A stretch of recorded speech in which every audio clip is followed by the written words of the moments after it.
Salut à tous, bienvenue dans ce nouvel épisode dans lequel j'accueille Madame Berva Angéline, une athlète strongman française que j'ai découvert tout récemment sur une vidéo où elle retourne une voiture. Rien de plus classique, me direz-vous. Donc bienvenue Angéline. Merci. Athlète strongman, donc moi je connais pas très bien cette discipline, j'ai déjà vu passer un petit peu sur les réseaux, mais en quoi ça consiste? Est-ce que tu peux te présenter rapidement et puis nous expliquer un petit peu ta discipline du coup? Du coup, je m'appelle Angeline, j'ai 30 ans et donc je fais du strong, donc strongman, strongwoman. Parce que du coup, c'est vrai qu'on dit le strongman en général et du coup pour les femmes, strongwoman. Et, Strongwoman, ok. et du coup, donc c'est une discipline de force où on a différentes épreuves qui peuvent être très variées. Donc d'une compétition à l'autre, ça va pas du tout être les mêmes épreuves. Et à chaque fois, ça va être soit de la force pure ou soit un petit peu de force endurance ou de la rapidité sur certaines charges, des choses comme ça. D'accord, donc ça diffère quand même du strongman catégorie homme sur les épreuves, ou alors c'est que la difficulté entre guillemets des épreuves Alors, ça va qui va toujours varier. être les mêmes épreuves pour tout le monde. Donc, en général, sur une compétition, il va y avoir 5 à 6 épreuves.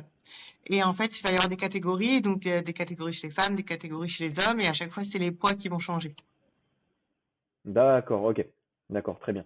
Euh, Question que je voulais te poser tout de suite, quelles sont tes mensurations taille, poids? Parce que je sais qu'en général dans le strong on est quand même assez dense, on est assez costaud. Est-ce que ça se vérifie aussi chez les femmes? T'es assez plutôt grande et plutôt lourde? Ah, moi, je fais 1m73.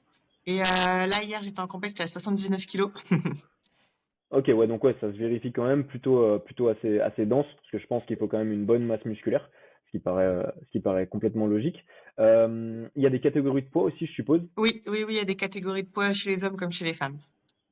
Et toi, t'es dans quelle catégorie? Alors ça, c'est la bonne question. Parce que moi, je suis entre deux catégories.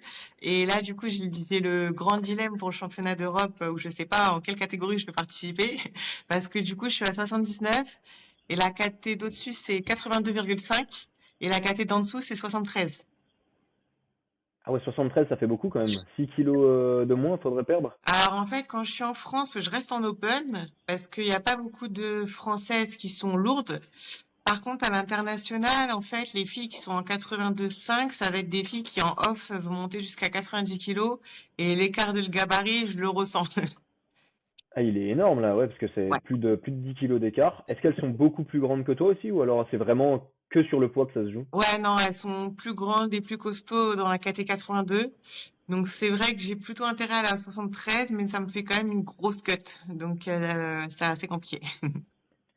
Bon, ça nous fait une belle transition, cette thématique du cut, parce que j'en ai pas parlé au début, et je pense que tu vas pouvoir nous expliquer bien en détail, mais le strong, c'est pas ton premier sport, Non. si j'ai bien compris, parce que j'ai parcouru ton Insta quand même, et t'es pas une novice dans le milieu sportif. T'as fait auparavant un peu de culturisme, un peu de compète quand même, un peu de body, Ouais. donc t'es déjà passé par une sèche. Bon, finalement, ça doit pas tant te faire peur que ça de redescendre à 73.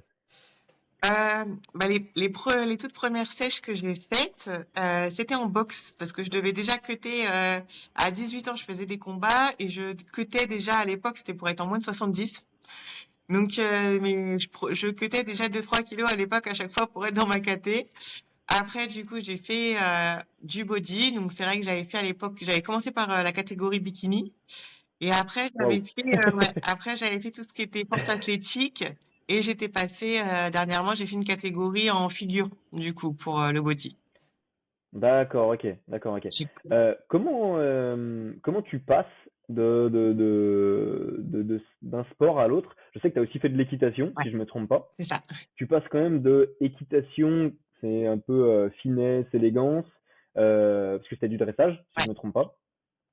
Boxe, bon, explosivité, résistance, hargne. Body, on va dire discipline, surtout via l'alimentation. Et force athlétique, bon, force, strongman, ça s'en rapproche un petit peu. Comment est-ce que tu arrives à faire la transition entre tous ces sports-là? Puisque ça paraît quand même être un petit peu à l'opposé. Alors moi, j'ai toujours été déjà une fan de sport en général. Donc, on va dire depuis le collège, j'étais la fille qui allait à l'AS le midi, qui faisait du step, du hand, enfin tous les sports un peu possibles. Donc, j'ai toujours été déjà une fan de sport en général. Donc, que ce soit courir, faire de la musculation, du tennis, on va dire n'importe. Donc déjà, j'ai toujours aimé ça. Et après, en fait, c'est venu un petit peu au fur et à mesure comme ça dans ma vie en fonction des opportunités, des sports que j'ai essayés, etc. Ah, ok, donc ouais, finalement, en fait, le sport, c'est quelque chose qui fait partie de ta vie depuis très Ouais, longtemps. depuis tout Donc, petit. naviguer entre divers sports, ça paraît presque logique, quoi. Bah, en fait, enfin, souvent, c'est vrai qu'on a les oppositions des différents sports parce que forcément, si on va être sur un sport d'endurance ou un sport cardio, c'est vrai que c'est un peu à l'opposé des sports de force. Mais finalement, en fait, chaque sport, ça nous apprend quand même quelque chose qui peut nous servir dans un autre sport. Donc, c'est pas si lointain que ça. Typiquement, là, il y a des... Pour participer dans le strong, tu as l'impression que tu profites de certaines qualités que tu as pu développer dans d'autres sports? Ouais, franchement, carrément. Parce que là, du coup, je suis strongman, mais en fait, déjà, le fait d'avoir eu une jet de body, bah, niveau nutrition, ça aide quand même beaucoup pour la récup, pour être bien, pour être en forme, etc. L'haltérophilie, finalement, j'ai fait un peu d'haltérophilie et en strong sur tous les mouvements d'overhead, et ben maintenant, je fais des Ouais. jetés et je gagne beaucoup de points comme ça. Et après, la force athlétique, ça m'a fait quand même une très grosse base pour la force en général. Donc, en fait, les autres sports m'aident beaucoup pour le strong. Ok, d'accord. Quand tu as fait du body, t'avais un coach ou alors tu te préparais toute seule? Alors, j'ai jamais vraiment eu de coach sur l'entraînement. Par contre, j'avais pris des coachs sur la diète. D'accord, ok. Et là, la diète, tout ce que tu as pu apprendre pendant que tu faisais du body, tu le retransposes comment sur le strongman? Parce que en général, ou en tout cas moi, c'est comme ça que je l'ai compris, c'est quand même un petit peu plus flex, un petit peu plus light au niveau de la diète. On peut se permettre de prendre un petit peu plus de gras. Bon là, évidemment, il y a toujours ce souci de catégorie, mais les strong en général, c'est pas ceux qui sont le plus secs, quoi. Mais en fait, c'est ça, c'est que en strong, on n'a pas forcément besoin de compter ses calories. Mais c'est vrai que juste pour être en forme, on va dire bien récupéré, bah moi je suis toujours restée un petit peu sur la diète de body où on va manger 6 repas par jour, mais parce que va y avoir le petit encas, voilà les repas et je suis toujours restée assez calibrée comme ça en fait. D'accord, ok. Et là, ton body fat, t'as l'impression qu'il a quand même grandement augmenté par rapport à quand t'étais dans le body ou alors t'es resté raisonnable? Je suis quand même raisonnable parce que on va dire même à l'époque où je faisais que du body, en fait mon off-saison de body était pas forcément mieux que on va dire ma condition normale de strongman quoi. Ok, ouais, donc ouais, t'es pas dans l'abus, t'es pas en mode je peux me permettre de tout manger puisque de toute façon l'idée c'est juste de bouger des charges lourdes, quoi. Ouais, c'est ça, ouais. Ok. Tes performances là actuelles, moi je connais pas vraiment le strong, mais comment ça se passe? Est-ce que t'es plus forte sur un certain type de mouvement, que ce soit avec les épaules, avec les jambes, c'est des tirages, c'est quoi que tu préfères, c'est sur lesquels que tu excelles? Alors, on va dire mon mouvement préféré, on va dire ça va être 3 mouvements, ça va être un peu tout ce qui se rapproche de la trap bar. Donc, trap bar, car deadlift, farmer, ça va être vraiment mes points forts. Parce qu'en fait, ça va être tout Ok. ce qui est deadlift avec les mains sur le côté. Clairement, quand on me demande de faire un deadlift avec les mains sur le côté, je peux soulever très lourd. Donc, tout ce qui est farmer, car deadlift, ça va vraiment être mes épreuves préférées. D'accord, donc trap bar, pour ceux qui connaissent pas, c'est une barre un peu hexagonale, on est au centre de la barre, et puis effectivement les mains sont positionnées sur le côté, puis bon bah on fait un soulevé de terre. Car comment tu m'as dit? Ah bah, c'est là où vraiment j'ai le plus de force et où je vais soulever le plus lourd. Non mais je voulais dire, il y avait Ah une oui, le épreuve car avec deadlift.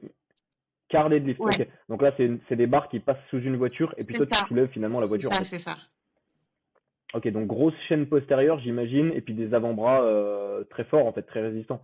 Ah, c'est vrai que j'ai un bon grip. Après, au carré deadlift, on a le droit aux sangles, mais par contre, aux farmers, les sangles, c'est interdit. Et sur les farmers, c'est vrai que c'est une épreuve où j'ai un très bon grip et où j'arrive très bien à faire de farmer. C'est vrai que Farmer, je l'ai pas dit aussi, mais enfin, tu expliqueras certainement beaucoup mieux que moi. Mais l'idée, c'est de soulever une charge et après, c'est de marcher. C'est ça. Donc, tu as une certaine distance à faire avec une charge qui est plutôt lourde. Je sais pas, c'est combien? Bah, par exemple, dans ma karaté, on va être sur à peu près 90 à 100 kilos par main. Par main, rien que ça. Ok. Ok. Et c'est sur combien de mètres qu'il faut les porter? Oh, ça peut être, ouais, en général, ça va être des 15 mètres, des choses 15 mètres, 20 mètres, 25 mètres, en fonction des poids ou des distances. Ouais, c'est déjà énorme. Les épreuves comme ça, donc le quart deadlift, la trappe et puis le farmer, c'est ce sur quoi tu excelles le plus. Est-ce que c'est aussi ce que tu préfères ou il y en a d'autres que tu préfères même si tu es un petit peu moins forte? Ah, c'est ce que je préfère. On va dire le quart des livres, je pense que c'est une épreuve où j'ai toujours gagné. Donc ça va être ma préférée, Ah vraiment. ouais, Ouais, le quart des livres, je pense que c'est vraiment l'épreuve que, à chaque fois, je pense que je suis première. Donc ça va vraiment être mon épreuve où je suis forte et aussi ma préférée. Après, il y a des épreuves, que j'aime bien, où je suis pas forcément la meilleure. Par exemple, le tirage de camion. Le tirage de camion, je pense que j'ai pas forcément une excellente technique, mais c'est vrai que les épreuves un peu comme ça, qui sont visuelles, qui sont fun à faire, c'est vrai que c'est super en fait à pratiquer. Donc ça va faire partie des épreuves que j'aime bien aussi. Ou après même la Hercule Hold. La Hercule Hold, c'est comme on voit un petit peu à la télé avec les deux blocs comme ça où il faut tenir les bras de chaque côté. Et ça, par exemple, cette épreuve-là, je l'ai pu la tester qu'une seule fois en Hollande, mais c'est vrai que ça fait partie des épreuves que j'ai adorées parce que ça sort vraiment de l'ordinaire en fait. ouais, bien sûr. Je pense que c'est typiquement ce genre d'épreuves en plus qui font parler de votre discipline, que ce soit les soulevés les quarts deadlift, le tirage de camion, Hercule Hold, c'est C'est ça? ça. Ouais, je pense que c'est typiquement ce genre d'épreuves qui font vraiment parler, qui sont médiatisées et qui popularisent votre discipline. Donc je comprends qu'on puisse aimer parce que ça a un côté vraiment spectaculaire, quoi. Ouais, ouais, ouais.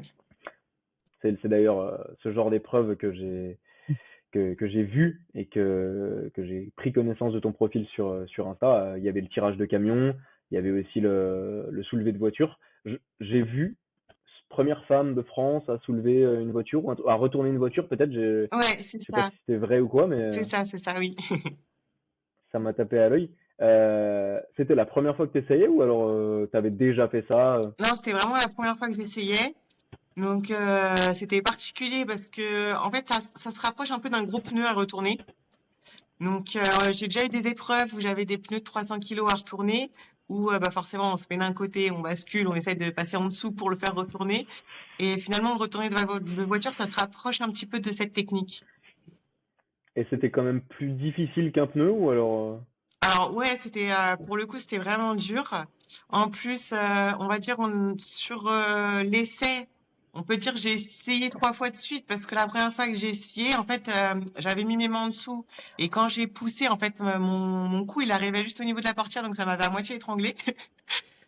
Euh, pas cool? Après, du coup, je l'ai soulevé en mettant la tête sur le côté pour pousser comme ça. Et finalement, en fait, bah, le frein à main, une fois qu'on soulève la voiture, ça sert plus à rien. Donc la voiture, elle partait avec moi. Et Ah ouais, ok. ouais, donc c'était un peu compliqué. Et en fait, après, du coup, il y a un mec qui s'est mis devant pour bloquer la voiture pour que quand je la soulève, elle bouge plus, elle avance pas. Et après, Ok, du je coup, comprends la maintenant pourquoi il y tomber. a quelqu'un sur la vidéo. C'est D'accord. ça. Bah, j'avais mis la vidéo de l'échec juste avant, où du coup, en fait, je soulève encore des lifts et après, je marche sur le côté en même temps que la voiture. Donc cette vidéo était très marrante aussi. Et du coup, c'est pour ça, après, il y a quelqu'un qui est devant pour pas que la voiture avance en même temps que moi. Voilà. Ça marche, je comprends, parce que j'avais vu quelqu'un sur le côté, je savais pas si c'était ton entraîneur ou quoi pour t'encourager, mais effectivement, il y avait quelqu'un sur le côté de la voiture, donc c'est plutôt pour la retenir, pour pas qu'elle se barre, en fait. Bah, c'est ça. Donc, du coup, donc pour ceux qui avaient vu la première vidéo que j'avais postée en story pour montrer, en fait, bah, comment on en est arrivé à ça. Et du coup, c'est ça, en fait, bah, c'est un autre strongman. Et quand il m'a vu, bah, que j'ai fait quelques mètres avec la voiture dans les mains sur le côté, il s'est mis devant pour la bloquer. Voilà. Ok, d'accord. C'est c'est quelque chose qui t'a valu un petit bond en termes de renommée, ce soulevé de voiture, ou pas? Parce que c'est quand même quelque chose qu'on voit rarement, et puis d'après ce que j'ai pu lire, si t'es la première à l'avoir fait, c'est quand même quelque chose qui va marquer un peu les esprits, quoi. Alors, en vérité, c'est plus, je pense, parce que la vidéo, je l'ai postée il y a 2 semaines. Et en fait, c'est vrai que je suis pas non plus hyper réseau. Mais avec tous les gens qui ont critiqué la vidéo, et ben en fait, j'ai gagné plein de followers. Il y a des gens qui ont critiqué la vidéo? De Ah, quelle manière? ouais, en fait, bah, j'ai posté la vidéo du coup du retour de voiture et du coup, il y a plein de gens qui ont critiqué oh, il y a pas de moteur, oh, elle va se casser le dos, oh, c'est n'importe quoi, à quoi ça sert. En fait, j'ai eu plein de commentaires, mais plein de commentaires mauvais. Et en fait, je pense que bah plus les gens ils commentent et ben plus la vidéo elle a fait de vues et je crois que j'avais là Elle devient virale. c'est ça. En fait, elle est devenue enfin ma vidéo elle a explosé Et en fait, elle a explosé parce que là, depuis 2 semaines, en fait, il y a plein de gens qui mettent des commentaires inutiles dessus. Mais bah, du coup, bah, ça me fait des vues. Donc, en fait, j'ai gagné plein de followers, je pense, à cause de tous les gens qui ont débattu et critiqué sur ma vidéo. Bah, tu sais quoi, je les remercie parce que sans eux, je serais pas tombé sur ta vidéo, je pense, elle aurait pas été virale et donc je t'aurais pas eu sur le podcast. Donc ça, c'est vraiment cool. Je remercie les haters parce que C'est mine ça. de rien, ils ont leur petit rôle à jouer dans la médiatisation. C'est vrai, c'est ça. Bon, il y avait un moteur quand même ou pas? Non. Alors moi, je savais même pas, enfin, je savais même pas. En Strongman, en fait, a priori, ils sont obligés d'enlever le moteur pour les questions de sécurité. Le Ok. moteur et les vitres, a priori, c'est toujours enlevé pour que quand Ah, les on, vitres, ouais, ça paraît ouais, logique, ouais. pour que quand on les retourne, il n'y ait pas de problème, question de sécurité, etc. Voilà. Ok. Et ça pèse combien une voiture comme ça? Parce que là, je crois que c'était bon, c'est un modèle de petite voiture, on va dire, Ouais, c'est c'est une ça. Twingo. Euh, Tu parles de Twingo, c'est sûr que si on compare à d'autres voitures, bien sûr, c'est pas une voiture qui est très lourde, mais quoi qu'il en soit, ça reste une charge, j'imagine, qui est quand même assez importante. Tu sais ou pas combien elle Alors pèse? oui, alors du coup, justement, la Twingo remplie, normalement, elle est un peu plus de 800 kilos. Et donc là, la Twingo vidée, elle est entre 300 et 400. Ok, donc un peu plus qu'un pneu quand même. Ouais, c'est ça. Entre D'accord, ok. 300 et 400. T'as pour objectif de tenter une voiture plus lourde ou de step up un petit peu dans les mois, années qui vont venir? Bah là, c'est vrai que c'était vraiment la première fois et aussi c'est parce qu'on avait la logistique, parce que du coup c'était vraiment un parking qui avait été privatisé pour enfin la casse, ils ont emmené la voiture sur le parking, etc. Donc il y a eu vraiment une logistique pour mettre ce truc en place. Après, je sais pas du coup s'il y aura d'autres occasions de faire ça, parce que c'est vrai que c'est pas quelque chose qu'on peut faire tout seul devant Hmm. chez soi. Donc, Oui. c'est vrai que, mais après, franchement, retrouver des épreuves comme ça, ce serait bien. Plus souvent, ouais, ce serait bien. Bah, surtout que si c'est profitable pour toi d'un point de vue, comment on appelle ça, réputation, je pense qu'à la limite, ça peut peut-être être intéressant de voir pour organiser ce genre d'événement. Là, c'était pour, à l'occasion, je crois, d'un événement de boxe, non? Ouais, c'est ça. C'était en fait, c'est une salle de boxe à la base qui avait organisé l'événement. C'était les 10 ans du Kawan de leur salle là. Et donc, du Ok, coup, voilà, ils ont fait un grand événement avec et de la boxe et du strong, etc. Et c'était eux qui avaient organisé. ok, ouais. Bon, bah, on verra un petit peu les répercussions que ça a sur ta réputation, mais je pense que ça peut être intéressant. Donc on a vu les épreuves que tu préférais, plutôt les épreuves de portée de charge. Est-ce qu'il y a des épreuves que tu aimes moins ou des épreuves dans lesquelles tu es un petit peu moins forte et tu aurais plutôt à progresser? Alors, en fait, alors, ce qui est très marrant, c'est que l'épreuve que je détestais au début, c'était vraiment les stones. Donc les stones, Atlas les Stone, la Atlas grosse stones, les boule? boules de béton, ouais. Parce que en fait, en France, on n'en a pas vraiment. Et en fait, c'est très compliqué de s'entraîner. Donc en fait, c'est une des épreuves que je faisais quasiment que en compétition. Et vraiment, en France, on est un peu en retard sur les stones parce que bah, forcément, en salle, il y en a jamais. C'est super compliqué de s'entraîner. Et en fait, à chaque fois que j'allais en international, c'était sur les stones où en fait, je me faisais griller des places. Et c'est vrai que, par exemple, dans des salles en Angleterre ou même à Dubaï, j'avais une salle de strong où en fait il y avait des stones vraiment où on pouvait augmenter de 2 kilos ou de 5 kilos pour s'entraîner, etc. Et en fait, en France, c'est surtout que bah, pour s'entraîner, on peut pas vraiment. Il y a jamais de stone pour s'entraîner. Donc maintenant, j'ai investi dans 3 stones. Donc j'ai trois Ah, ça doit stones. coûter méga cher. Ouais, j'ai 3 stones. Je sais pas, j'ai investi dans des stones, dans un log, dans un dumbbell. C'est désolé, c'est ma chienne qui aboie en même temps. J'avais peur que mon chien aboie aussi, donc bon bah écoute, c'était prévu. Donc ouais, rien que pour le matos. Et du coup, c'est vrai qu'en fait, maintenant, c'est devenu, entre guillemets, un point fort en France.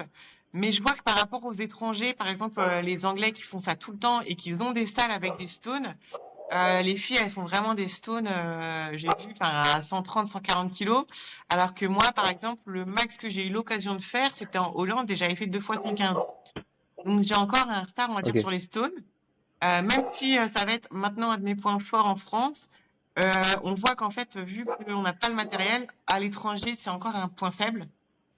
Et après, un mouvement que je trouve qui sert à rien, en fait, c'est le yoke. C'est parce que t'es nul. Non, enfin, ouais, si un petit peu quand même. C'est quoi exactement? Parce que j'ai dit ça alors que je ne le connais pas. Alors le yoke, c'est en fait, bah, c'est un peu le même principe que les farmers, c'est on marche avec, mais en fait ça vient sur les épaules, un peu comme une barre de squat. Ah Et oui, oui, ok, il y je a les vois. points en bas de chaque côté et on marche avec comme ça sur plusieurs mètres. D'accord, ok. Ah, c'est bizarre ça, parce que pourtant, si t'as une grosse chaîne postérieure, c'est quoi qui fait que t'es un peu En moins fait, performante dessus du coup? alors pour le coup, le yoke, moi j'ai vraiment l'impression que c'est un mouvement où il n'y a pas de contraction musculaire, ça sert juste à te tasser la colonne, tu vois. Ah ouais, ouais, Parce que désagréable. les yokes, c'est toujours un minimum 200 kilos. Pour ma catégorie à moi, ça va être minimum du 200 kilos. Et en fait, bah, c'est juste sur tes épaules. Donc, il faut que tu marches avec. Mais du coup, j'ai vraiment l'impression que c'est un mouvement qui musculairement, en fait, sert pas à grand chose à part à tasser. Donc voilà, faut être solide en dessous, faut marcher avec. Mais c'est vrai que c'est un mouvement que j'aime pas trop, en fait. Plus de l'inconfort que de la difficulté musculaire finalement. Ouais, en fait, j'ai l'impression que pour le coup, c'est vraiment un mouvement pour mettre de la charge juste sur le dos, quoi. Voilà. Ok. Et ça, c'est systématique quand t'es en compétition, il y est, ou alors tu peux l'esquiver, il y a des choix à faire. Non, alors en compétition, donc c'est vrai qu'on a vraiment beaucoup d'épreuves en tout en strong. Et en fait, en compétition, à chaque fois, va toujours y avoir au moins une épreuve de soulevé, une épreuve de déplacement, une épreuve d'overhead, une épreuve soit sac, stone, une épreuve de portée, quoi. Donc après, en déplacement, c'est vrai qu'il va toujours y avoir une épreuve en déplacement, mais ça peut être des farmers, ça peut être un yoke, ça peut être un déplacement avec des sandbags. Donc, entre guillemets, c'est toujours un peu une épreuve cardio par compétition. Il y en a toujours une un petit peu plus cardio, mais après, ça peut être n'importe quoi. D'accord, ok. Donc si toi, tu sais à l'avance, de toute façon, je suppose quand même ce qui est Ouais, présent dans c'est la toujours compétition. les épreuves. En fait, à chaque fois qu'ils annoncent les compétitions, on connaît les épreuves. Ok. Et toi, si tu vois qu'il y a cette épreuve-là, est-ce que c'est une compétition que tu vas quand même essayer d'éviter Ah non, du tout, ouais, ça, les compétitions, je les choisis pas du tout en fonction des épreuves, ou alors plutôt dans l'autre sens. Si vraiment il y a une épreuve que je trouve bien, ça peut me motiver, par exemple, à partir à l'étranger ou des choses comme ça. Mais autrement, ça me dérange pas de, même s'il y a une épreuve que j'aime pas trop, je le fais quand même. D'accord, ok. Donc on a aussi les Atlas Stone, tu m'as dit un petit peu de retard forcément lié à un manque de matériel en France. Ouais. Euh, en compète, dans ta catégorie, c'est quel poids? C'est 130 comme tu disais avant ou? Alors par exemple, là, j'ai fait, ça dépend de, en fait, ça dépend de beaucoup de choses sur les stones. En général, ça augmente en poids. Et hier, par exemple, j'ai eu une épreuve, c'est une stone to shoulder. Donc en fait, la stone, fallait la prendre, la mettre sur l'épaule et lâcher l'autre main. Donc là, par exemple, D'accord. c'est moins lourd parce qu'il faut la mettre sur l'épaule. Donc là, par exemple, hier, c'était une course et en fait, ça allait jusqu'à 90 kilos à mettre sur l'épaule. Donc faut Ah aller. ouais, ouais, pour une course, ouais, c'est vrai, ils ont pris léger quoi pour une course. Ouais, ça faisait, enfin, fallait mettre 50, 60, 75, 90. Et en Ah, fait, ok, t'en as plusieurs à mettre et la c'est plus ça. lourde. Fallait aller le plus vite possible, entre guillemets, pour faire les quatre, ou le maximum si on n'arrive pas à faire les quatre. Et donc, quand c'est sur l'épaule, c'est toujours un peu moins lourd. Et après, il va y avoir des épreuves aussi où on met les stones à hauteur. Et en fait, souvent, on a une stone légère qu'on va mettre très haut. Et après, en fait, la hauteur diminue, mais les stones augmentent. Donc, je vais dire, enfin, par exemple, on va avoir une première stone de 50 kilos, elle va être, je sais pas, à 1,40 m. La deuxième stone, elle va passer à 60, mais ça va être 1,30 m. La troisième, 90, 1,20 m, par exemple. La quatrième, ça peut être à 115, mais à 1 m. Voilà. Ok, d'accord. Tu sais s'il y a des compétitrices qui sont plus petites que toi et qui galèrent sur ce genre d'épreuve où tu as quand même besoin d'un petit peu de taille pour amener à une Ouais, certaine ça, hauteur? c'est une épreuve. Ceux qui sont petits, des fois, les premières hauteurs sont vraiment hautes. Et du coup, en fait, donc la stone n'est pas très lourde, mais en fait, ceux qui sont petits, bah, limite, ils sont obligés de faire un press avec les mains pour la mettre sur Ouais. hauteur, quoi. Ouais, puis bon, presse, bon, vous avez le niveau, mais c'est vrai qu'un press à 50 kilos, quand il y a la fatigue des autres épreuves, etc., ça c'est quand même peut-être pas évident. Puis surtout, tu perds du temps, parce que j'imagine que c'est aussi chronométré. On remarque, non, c'est peut-être pas chronométré les épreuves. Si, en fait, c'est toujours chronométré. Et en fait, alors, on a un time cap. En général, par exemple, sur une épreuve comme ça, on va avoir 1 minute ou 1 minute 30 pour finir. Et après, si par exemple, il y a trois personnes qui ont réussi à faire que les trois premières stones, ils vont prendre le temps, en fait, pour départager l'égalité, quoi, ils vont prendre le temps de celui qui a mis les trois premières stones le plus vite possible. D'accord, donc ouais, c'est quand même chronométré Ouais. pour départager au cas où. Tu m'as dit qu'il y avait quand même des épreuves un petit peu plus cardio, donc c'est surtout les épreuves Enfin, c'est quoi les épreuves type cardio? Parce que je pense que le cardio du strongman, ça va être quelque chose qui est bien différent de ce qu'on imagine comme Ouais. étant du cardio. Bah, c'est vrai que nos cardio à nous, en général, c'est max 1 minute 30. Mais, Ouais, c'est déjà de la haute intensité, hein. mais ouais, c'est du cardio pour nous. Mais après, bah, par exemple, hier, on avait une petite épreuve cardio. C'était en fait, il y avait une distance à faire avec des farmers à 70 et il y avait une autre distance à faire avec des farmers à 90. Et il fallait aller le plus vite possible pour faire les distances. Et Ok. après, Et là, tu as vraiment l'impression que ton cœur, ta respiration s'accélère. C'est pas que les avant-bras qui brûlent. ouais, ouais. Et après, une épreuve, la pire en cardio, souvent, bah, souvent, ils nous font des parcours où faut marcher avec des sacs. Et alors ça dépend des compètes, mais des fois on a par exemple un aller à faire, je sais pas, avec un sac à 80 kilos, un retour à faire avec un sac à 90, et après ils vont finir par exemple par un max distance avec un sac à 100 kilos. Donc là entre guillemets c'est jusqu'à temps que t'en puisses plus, tu marches avec le sac à 100 kilos. Ok. Et tu as le droit de faire une pause quand même, Non, bon, après sans dès poser que le tu sac, bien poses sûr. c'est fini. Donc, même si tu gardes le sac sur toi, t'as pas le droit de juste t'arrêter. Ah si tu peux t'arrêter mais il faut pas lâcher le sac. Ouais, ok. Bon, après, tu me diras, s'arrêter en gardant le sac sur soi, ça doit pas être la position la plus confortable qui Ouais soit non non parce plus. qu'en général le sac à 100 kilos au bout d'un moment il tombe. Ouais, tu tétanises. Je pense que c'est les bras qui lâchent au bout d'un moment et il y a plus de contraction musculaire. Ouais enfin les bras, le cardio, un peu tout. Ok. Bon, bah, on a fait un petit peu le tour donc des épreuves, de ce sur quoi tu étais plus forte, ce que tu préférais, ce que tu aimais le moins. Passons un petit peu à tes entraînements, qu'on comprenne un petit peu comment ça s'orchestre des entraînements de strongman. Déjà, est-ce que sur cette discipline, sur ce sport-là, est-ce que maintenant tu as un coach? Ou est-ce que tu es toute seule? Est-ce que tu t'autogères? Non, je suis toute seule. Ah ouais, ok. Ouais. Donc, j'ai une question que je t'ai pas posée depuis le début finalement, mais comment t'es tombé dans le strongman si tu t'autogères? Si... Alors, bah, du coup, moi, je suis coach aussi, donc bon, j'avais fait mon BPGEPS, tout ça. Je me suis mis à la force athlétique, donc en fait, j'avais trouvé un club de force athlétique et je m'étais mis un peu à la force athlétique. Et en fait, j'avais rencontré quelqu'un qui faisait de la force athlétique sur en fait, c'était une petite compète, mais rien d'officiel dans un fitness park. Une petite compète de club comme ça. Et en fait, parmi les athlètes, il y en avait un qui faisait du strong aussi. Et en fait, il m'a invité à une initiation de Strong. Donc j'avais testé quelques mouvements et du coup j'ai commencé direct à faire quelques compètes comme ça au début pour le fun et en fait j'ai adoré ça. Donc. T'as été forte directement? Euh, bah, j'ai plutôt été forte. Bah, par exemple même sur les farmers, c'est vrai que dès le début, je pense que grâce à la force athlétique, j'avais directement des gros farmers. Après sur tout ce qui est log, overhead, un peu plus technique parce que j'en faisais pas.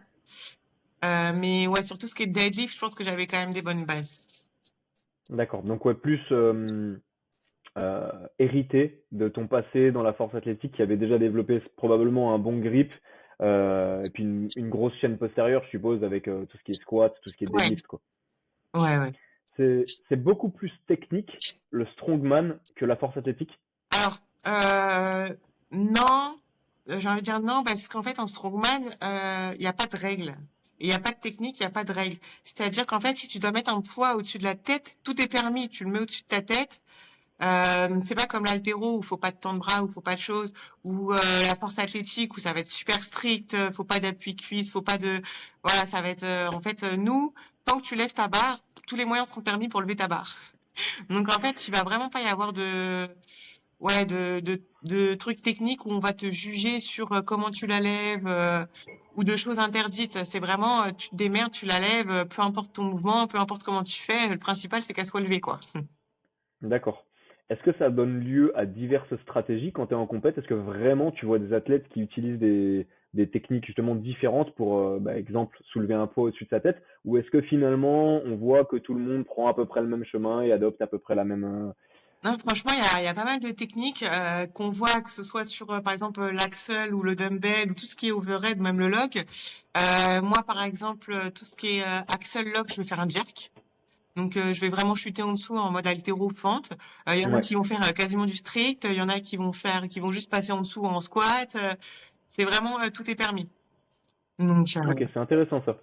C'est intéressant parce que c'est vrai que la force athlétique, comme tu le disais, c'est tellement strict que finalement tous les mouvements, bah, on le sait, c'est les mêmes, hein. Je veux dire, il n'y a pas possibilité d'utiliser une stratégie différente, parce que sinon, de toute façon, le jus, il n'aurait. Donc, Ouais, c'est ça. Alors qu'en strong, euh, on a le droit à tout. ok, bah j'y regarderai, j'y prêterai plus attention la prochaine fois que je regarderai des compètes de Strong, parce que c'est vrai que j'avais pas pensé à quel point ça pouvait être diversifié. Je t'ai demandé si tu avais un coach, tu m'as dit que non, que tu gérais tout toute seule. Comment tu as fait du coup pour te faire ta programmation? En tout cas, comment tu fais pour construire tes entraînements? Est-ce que tu y vas au feeling depuis que tu as commencé le strong ou est-ce que tu as quand même essayé un petit peu de t'inspirer de ce que faisaient les meilleurs? Alors là, c'est vrai que j'y vais quand même pas mal au feeling. Après, le seul truc que je vais faire de temps en temps, c'est quelques cours d'haltéro dans des salles de CrossFit. Donc de Ah, tu temps en continues temps, quand même un petit peu d'haltéro? ouais, de temps en temps, je vais faire des petits cours d'haltéro dans les salles de CrossFit, ça m'aide pas mal. Je trouve ça change pas mal et ça m'aide pas mal pour le strong aussi. Autrement, c'est vrai que je vais y aller un peu au feeling. Et après, en fait, en fonction des compètes que j'ai prévues et des mouvements que je vais avoir en compète, je vais axer plus sur un mouvement que sur un autre, en fait. Ok, tu te prépares à l'avance en fonction de ce que la compète annonce, de toute façon. Ouais, c'est ça. En fait, si je vais voir, en fait, je peux ne pas toucher un log pendant 3 mois, et après, je vais voir que sur une compète, il va y avoir du log. Hop, je vais reprendre mon log pour faire du log. Voilà, ça va être un peu ça. Et tu t'entraînes dans quelles conditions? Parce que là, tu m'as dit que tu avais investi sur un petit peu de matos, mais je suppose que ça, c'est quand même assez récent. Quand tu as commencé, tu allais dans quoi comme salle? Parce que, ah bah peut-être la salle dans laquelle tu avais fait l'initiation. Bah, c'est vrai enfin, moi, j'étais anciennement manager en plus chez Fitness Park, Ok, donc j'étais plutôt voilà en salle commerciale, mais bah, en fait, on peut pas. Enfin, le matos de Strong, ils veulent pas en entendre parler, clairement. Donc, je m'entraînais plus en power, en fait. J'avais plus un entraînement power, voilà, squat, développé couché, soulevé de terre. Donc, on va dire, je faisais des trainings force, mais pas vraiment axé strong. ok. Donc pas moyen. Bon, déjà la force, la Atlas, on n'en entend même pas parler Non. dans une salle commerciale, ça c'est clair que c'est mort. À la limite, bon, t'as des gros haltères, mais ouais, si ça monte à 40 kilos, c'est déjà le bout du monde. Ouais, compliqué du coup de s'entraîner dans une salle commerciale quand tu veux Ouais, te bah lancer dans le franchement strong. compliqué parce que même déjà même s'il y a des bumpers et que tu veux faire un peu d'haltéro, si tu lâches ta barre, on te regarde de travers. Donc c'est vrai que pour faire même de l'haltéro en salle commerciale, je trouve ça déjà compliqué. Et le strong, j'ai déjà demandé de ramener un log ou un truc comme ça. Ah non, les gens ils vont se blesser, faut pas ramener ça. Donc c'est vrai que c'est compliqué. Comment tu fais du coup? Comment t'as fait? Ah, du coup, Tu je suis plus t'es... partie en salle de CrossFit. Et c'est vrai que bah du coup là j'ai laissé tout mon matériel dans une salle de CrossFit. Du coup. Ok. Donc c'est toi qui as ramené ton matos que t'avais acheté dans la salle de CrossFit. Ah ouais, alors du coup, enfin dans la salle de CrossFit où j'avais été, eux ils avaient déjà des farmers et ils avaient déjà un yoke, donc c'était déjà pas mal. Ouais, c'est déjà pas mal. Ouais, C'est rare, hein? c'est déjà rare, mais du coup bah les CrossFitters ils ont de plus en plus quand même de mouvements de strong. Ils ont même des sandbags, bon pas très lourds en général dans les salles de CrossFit, mais maintenant ils ont des sandbags, ils ont des slam balls, ils ont quand même pas mal de choses comme ça. Donc pour nous les strong c'est vrai que ça se rapproche quand même pas mal. Et du coup moi après j'avais acheté ma dumbbell, mon log et 3 stones maintenant. Ok. Les stones que t'as, tu les achètes sur un site qui te les livre classiquement comme ça, ou alors ça existe des fournisseurs en France qui font juste des boules de béton et tu détournes l'utilisation à des fins de strong? Non, bah en fait en France, il y a je crois 2 passionnés de strong qui construisent eux-mêmes. En fait, ils ont acheté un moule sur internet et ils font couler leur béton pour faire les stones en fait. Ok. Ok. Ouais, ça doit coûter assez cher quand même, parce que c'est vrai que c'est assez dense. Et puis Ouais. surtout, en plus, faut aller les chercher, quoi. T'as des stones de combien, du coup, toi? Moi là du coup j'ai 80, 95 et 110. 110, ok. Et tu maîtrises parfaitement la 110, ou alors tu t'y es mis il y a pas très longtemps, tu les as eu il y a pas très longtemps? La 110, je la mets à hauteur à 1 mètre je crois. Donc maintenant la 110 à 1 mètre, je la maîtrise. Après, j'ai pas essayé de la mettre sur l'épaule la 110. Mais mon max à l'épaule, il était à C'est possible? 95. Tu peux avoir une épreuve, toi, dans ta caté, où faut mettre la 110 à l'épaule. Alors après, c'est vrai qu'on peut avoir de tout. Et après, ils peuvent très bien faire un max. Donc ça peut être un max en stone ou un max. Voilà. Ok, Ça donc arrive. c'est à ce moment-là que tu pourrais te démarquer des adversaires, et effectivement récupérer les points sur cette épreuve, quoi. Ouais, ouais, ouais. Ok, là, ça pourrait être intéressant. Ah ouais, donc d'où la nécessité vraiment de te préparer dans quasiment toutes les situations, et être forte et à la fois, j'allais dire endurant, mais bon, c'est peut-être pas le bon mot, mais en tout cas de maîtriser vraiment toutes les épreuves et essayer d'aller chercher le plus haut possible, ne pas t'arrêter à juste ce qui est demandé la plupart du temps dans les épreuves. Oui, puis même, même sur les épreuves, ils vont toujours changer. Parce que par exemple, si on reste sur les stones, voilà, ça peut être une épreuve de stone, on va dire un peu cardio, où ils vont mettre par exemple, je sais pas, une stone à 70 et il va falloir faire le max rep pendant 1 minute. Donc ça, on peut très bien avoir une épreuve comme ça où la stone n'est pas très lourde, mais pendant 1 minute, il faut envoyer un maximum de reps sur l'épaule. Ou alors, ça peut être des montantes où bah, on va avoir des stones de plus en plus lourdes à faire, un peu en medley. Ou alors, ça peut être juste être un max stone et il faut faire un max le plus lourd possible. Ok. Donc c'est vrai qu'il peut y Ça doit avoir être différents formats sur une épreuve.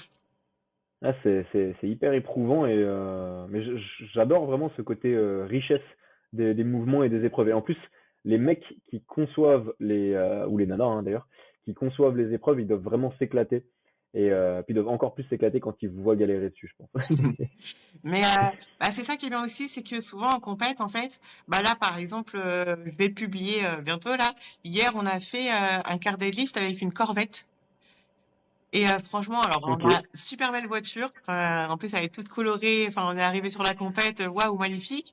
Mais en fait, personne ne sait combien elle pèse. Personne ne sait qui c'est qui va y arriver.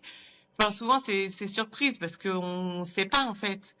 Faire un quart deadlift avec une Corvette, personne ne sait en vrai combien on soulève. ouais, Donc, clairement, c'est c'est surprise, toujours ouais. un petit peu les surprises en compète. Bah, il y en a qui vont pas y arriver, il y en a qui vont y arriver.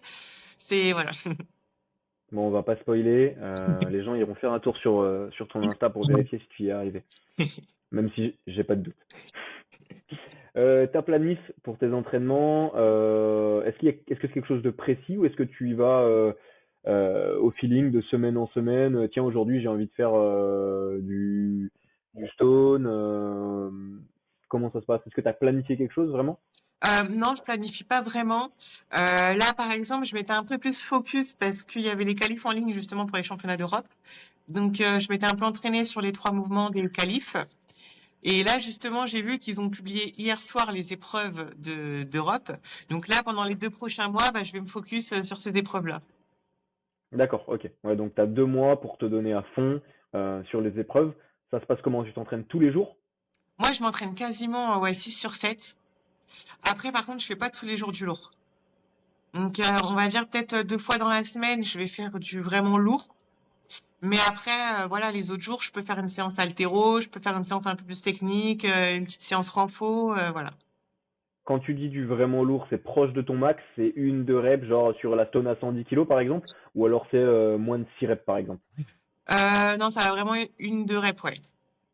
Ok. Et donc quand tu dis moins lourd, c'est plutôt des séries 10-20 reps ou alors c'est plutôt des séries 5-6 reps? Euh, ouais, alors, je vais faire, après, quand je vais faire du moins lourd, je vais pas forcément faire beaucoup de reps, tu vois, je peux faire du 3 reps, mais je vais faire, tu sais, des EMOM ou des choses comme ça un peu. Ok.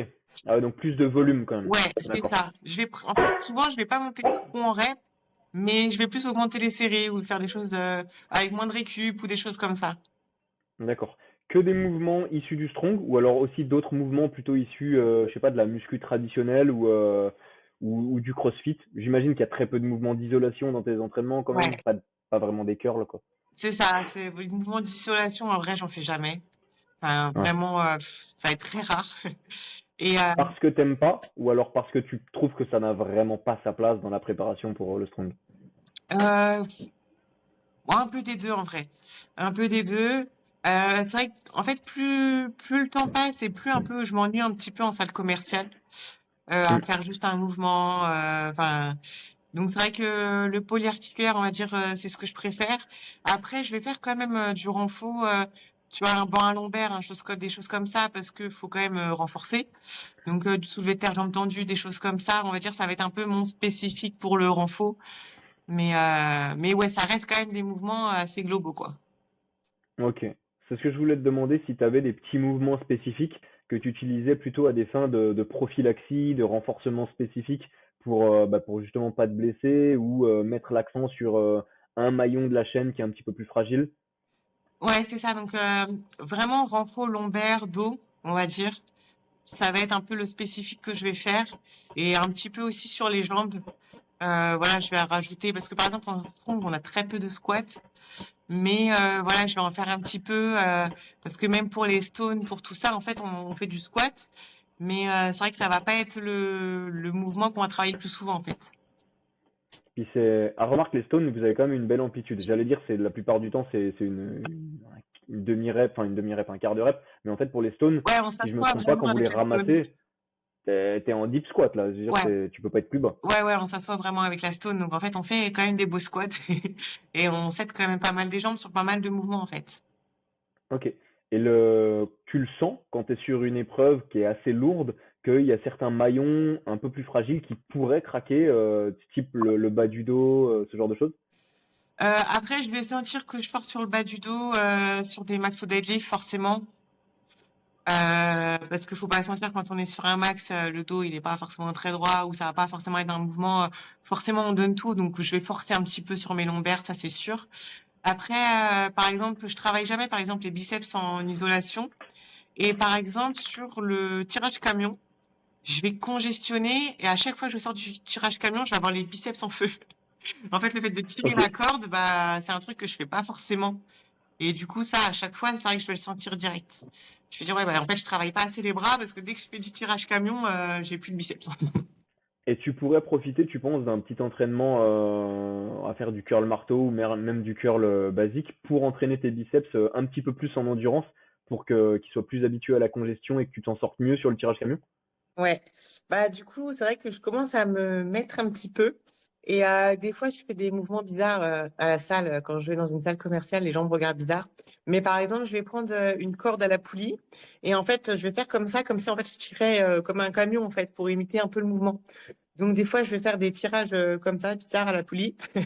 Ok. Et en fait, comme ça, j'essaye de me rapprocher un peu de mes mouvements de strong du coup. Et est-ce que, par exemple, un tirage à la corde, enfin plutôt un grimpé de corde, ça pourrait être utile? Ouais, ouais, pourquoi pas, ouais. Ouais, parce qu'on tire. En fait, c'est juste que c'est un tirage vertical ou un tirage horizontal, mais Hmm. ouais, ça sert. Ça À la sert. limite, tu le ferais, ouais, parce que quand tu tires le camion, tu utilises tes jambes quand même.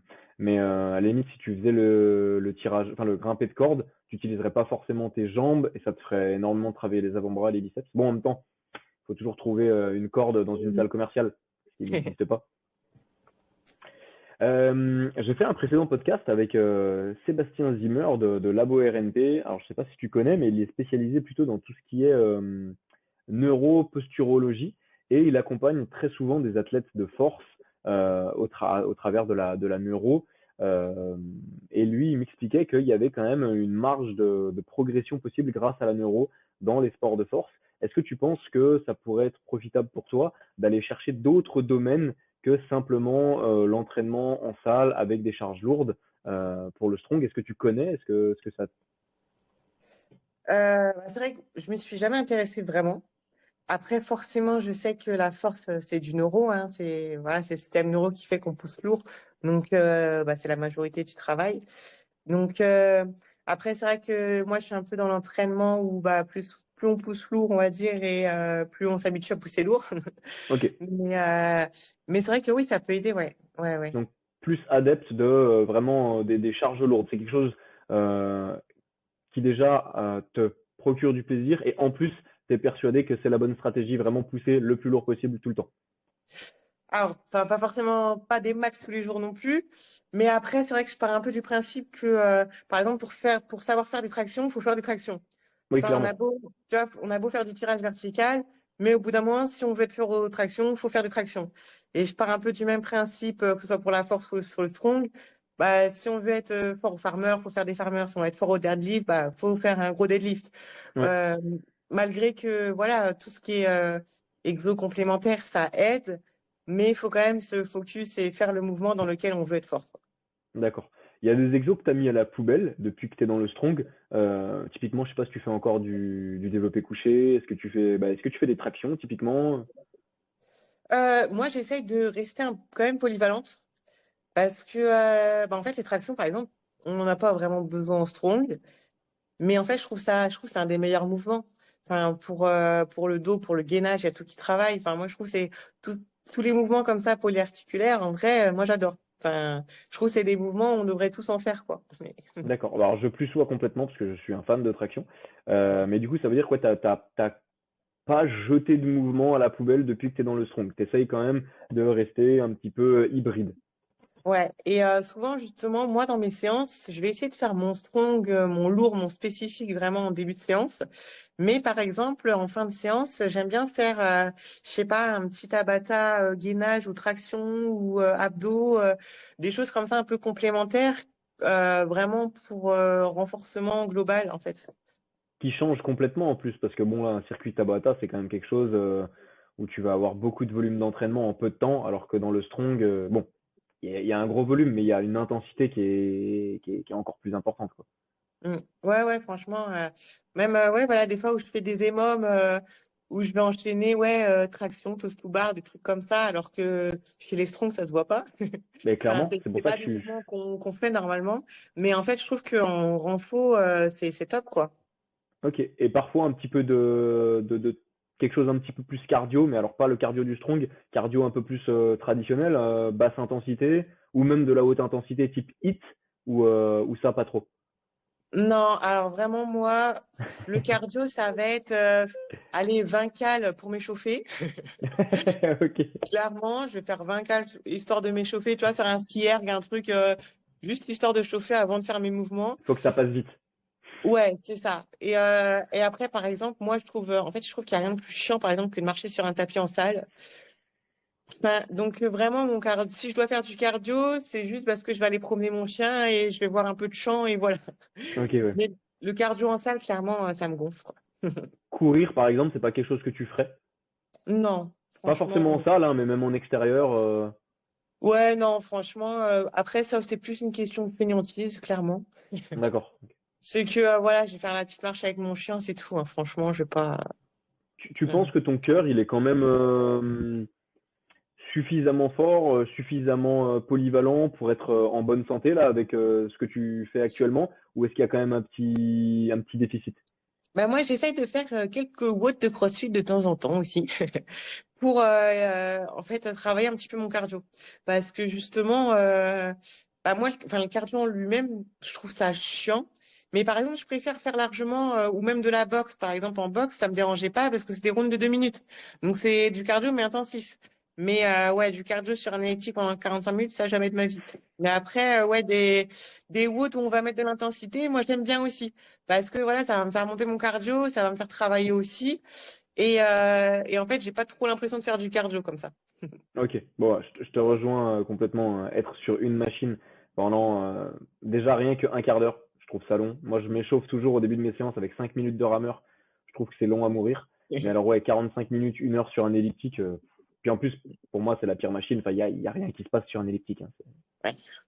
Mais c'est vrai que les watts de CrossFit, il se passe vraiment quelque chose. Tu as l'impression de bosser, ton cardio il ramasse et c'est vachement plus amusant, c'est vachement plus challengeant. Je suis Ouais, d'accord avec toi. carrément. Est-ce que tu penses que le strong c'est un sport dangereux? Bah alors, non. Moi, en fait, je vais dire clairement, je croise les doigts, hein, mais dans les sports de boxe, de force, je pense que je me suis jamais blessée, je croise les doigts. Je crois que je me suis jamais blessée en faisant de la force.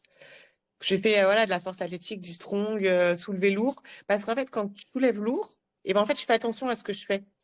En fait, avant de faire un deadlift, je vais forcément faire mon bracing, je vais être gainée, je vais faire attention à ce que je fais. Donc, en fait, je me blesse pas. Par contre, je vais me blesser, en fait, moi, parce que je vais sortir de la rue et je vais me tordre la cheville sur un trottoir.